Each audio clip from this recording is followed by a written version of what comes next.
Ever wondered how to achieve uniform dough thickness every time you bake? The key to an even bake and a professional finish lies in the uniformity of your dough. It's a common struggle, but fret not. Stay tuned as we reveal the top 7 tips for achieving uniform dough thickness. Tip number 1, use a rolling pin with guides. This handy tool ensures a consistent dough thickness, taking the guesswork out of baking.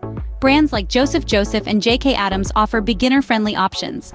With this tool, you can roll your dough to the perfect thickness every time. Moving on to tip number 2, the dough's temperature matters. It's vital to keep your dough cool, as warm dough tends to stick and won't roll out evenly. For most types, a chill in the fridge before rolling does wonders. Remember, temperature can make or break your dough's thickness.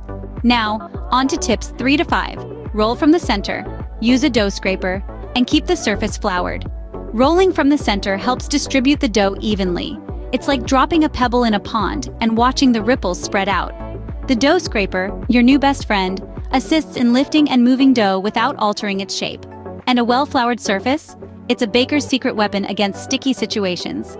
Incorporate these tips, and you will see a noticeable difference in your dough's uniformity. Finally, tips 6 and 7. Practice makes perfect, and use a dough thickness mat. Just like any other skill, perfecting your dough rolling technique requires regular practice. It's not just about the strength but the finesse and control. Now, for those just starting out, a dough thickness mat can be a game changer. It's a simple tool that provides a guide for rolling your dough to the desired thickness. With practice and the right tools, getting a uniform dough thickness will become second nature. And there you have it, the top 7 tips for achieving uniform dough thickness.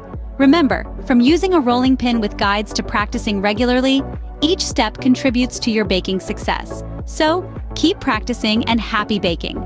Don't forget to like this video and subscribe to our channel for more baking tips.